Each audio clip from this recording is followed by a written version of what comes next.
बोलो श्री कृष्ण भगवान की जय। चौथा अध्याय गीता जी का। श्री भगवान बोले, मैंने कर्मयोग के इस अविनाशी सिद्धांत को सूर्यवंशी राजा विश्वान को सिखाया। विश्वान ने अपने पुत्र मनु से कहा था कि मनु ने अपने पुत्र इक्ष्वाकु को सिखाया। इसी प्रकार परंपरा से प्राप्त हुए कर्मयोग को राजऋषियों ने जाना, परंतप कालक्रम में यह परंपरा छिन्न हो गई और इसके बाद यह ज्ञान इस पृथ्वी लोक में लुप्त सा हो गया। तुम मेरे भक्त और प्रिय मित्र हो, इसलिए वह पुरातन योग विद्या आज मैंने तुमसे कही है, क्योंकि यह योगी विद्या एक उत्तम रहस्य है। अर्जुन बोले, आपका जन्म तो अभी हुआ है तथा सूर्यवंशी राजा विश्वान का जन्म सृष्टि के आदि में हुआ था, अतः मैं कैसे जानूं कि आप ही ने विवस्वान को इस योग का उपदेश दिया था।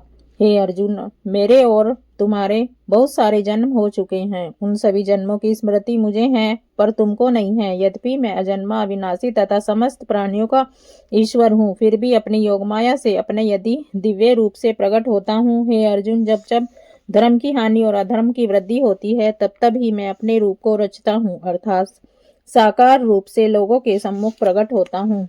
साधु पुरुषों के उद्धार करने के लिए, पापक्रम करने वालों का विनाश करने के लिए और धर्म की अच्छी तरह से स्थापना करने के लिए मैं युग युग में प्रकट होता हूँ। हे अर्जुन, मेरे जन्म और कर्म दिव्य हैं। इसे जो मनुष्य भलीभांति जान लेता है उसका मरने के बाद पुनर्जन्म नहीं होता और मेरे लोक परम धाम को प्राप्त करता है। राग, भय और क्रोध से रहित, मुझ में तल्लीन, मेरे आश्रित और ज्ञान रूपी तप से पवित्र होकर बहुत से मनुष्य मेरे दिव्य प्रेम को प्राप्त हो चुके हैं। हे अर्जुन, जो भक्त जिस किसी भी मनोकामना से मेरी पूजा करते हैं, मैं उनकी मनोकामना के स्वरूप ही फल देता हूँ। मनुष्य अनेक प्रकार की इच्छाओं की पूर्ति के लिए मेरी शरण लेते हैं।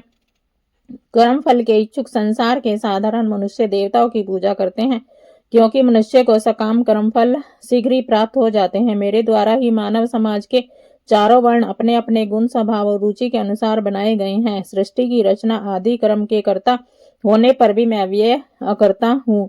मुझे कर्म का बंधन नहीं लगता, क्योंकि मेरी इच्छा कर्म फल में नहीं रहती है। इस रहस्य को जो व्यक्ति भलीभांति समझकर मेरा अनुसरण करता है, वह भी कर्म के बंधनों से बनता है। प्राचीन काल के मोक्ष प्राप्त व्यक्तियों ने इस रहस्य को जानकर कर्म किए हैं, इसलिए तुम भी अपने कर्मों का पालन उन्हीं की तरह करना चाहिए। विद्वान मनुष्य भी भ्रमित हो जाते हैं कि कर्म क्या है और अकर्म क्या है, इसलिए मैं तुम्हें कर्म के रहस्य को समझाता हूँ, जिसे जानकर तुम कर्म के बंधनों से मुक्त हो जाओगे।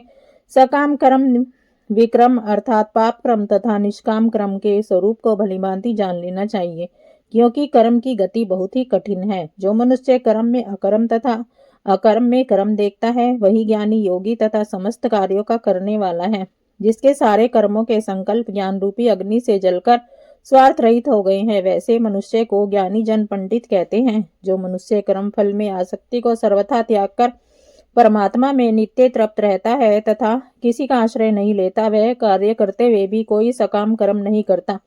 जो आशा रहित है, जिसके मन और इंद्रिया वश में है, जिसने सब प्रकार के स्वामित्व का परित्याग कर दिया है, ऐसा मनुष्य शरीर निर्वाह के लिए कर्म करता है। वह पाप रूपी फलों से प्रभावित नहीं होता। अपने आप को जो कुछ भी प्राप्त हो उसमें संतुष्ट रहने वाला, द्वंद्वों से मुक्त, ईर्ष्या से रहित तथा सफलता और असफलता में समभाव वाला कर्मयोगी कर्म करता हुआ भी कर्म के बंधनों में बनता है। जो पुरुष पूर्ण रूप से प्रकृति के गुणों से मुक्त हो गया तथा आसक्ति सर्वथा मिट गई है, जिसका चित्त ज्ञान में स्थित है, ऐसे परोपकारी मनुष्य के कर्म के सभी बंधन विलीन हो जाते हैं। यज्ञ में तर्पण, अर्पण, घी, अग्नि तथा आहुति देने वाला सभी परम ब्रह्म परमात्मा ही है। इस तरह जो सब कुछ में परमात्मा का ही स्वरूप देखता है, वह परमात्मा को प्राप्त होता है। कई योगी जन देवताओं को यज्ञ द्वारा पूजन करते हैं और दूसरे ज्ञानी जन ब्रह्म रूपी अग्नि में यज्ञ के द्वारा सभी कर्मों को भ्रमलीन कर देते हैं। अन्य योगी जन से श्रोतादि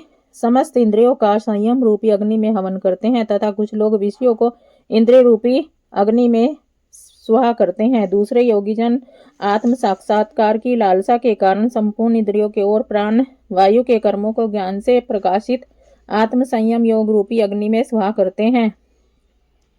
दूसरे साधक अपनी संपत्ति का यज्ञ, तपोरूपी ज्ञान का यज्ञ, अनेक योग रूपी यज्ञ के करता है तथा अन्य कठिन व्रतों से संयुक्त स्वाध्याय और ज्ञान यज्ञ करते हैं। दूसरे कितने ही समाधि में श्वास रोककर निगुणगामी वायु में प्राण को तथा प्राण में निम्नगामी वायु को रोकने और छोड़ने का अभ्यास करते हैं एवं समाधि में रहते हैं। दूसरे साधक नियमित आहार करके प्राण में प्राण की आहुति देते हैं। ये सभी यज्ञ को जानने वाले हैं तथा यज्ञ के द्वारा इनके पाप नष्ट हो जाते हैं। हे कुरु श्रेष्ठ, यज्ञ के प्रसाद रूपी ज्ञान अमृत को प्राप्त कर योगी जन सनातन परम ब्रह्म परमात्मा को प्राप्त करते हैं। यज्ञ ने करने वाले मनुष्य के परलोक तो क्या, वह मनुष्य लोक भी सुखदायक नहीं होता।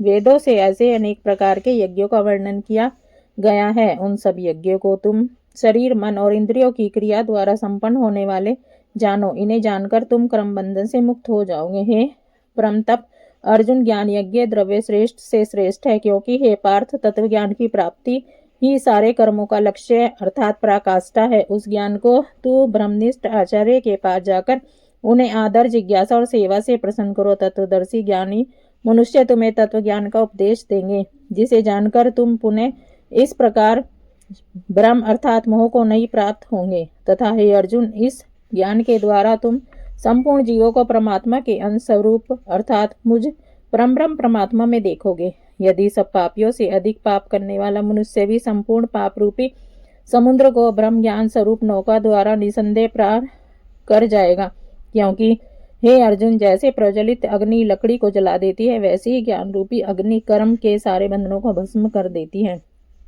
इस संसार में तत्व ज्ञान के समान अंतकरण को शुद्ध करने वाला निसंदेह कुछ भी नहीं है। उस तत्व ज्ञान को ठीक समय पर आने पर कर्मयोगी अपने आप प्राप्त कर लेता है।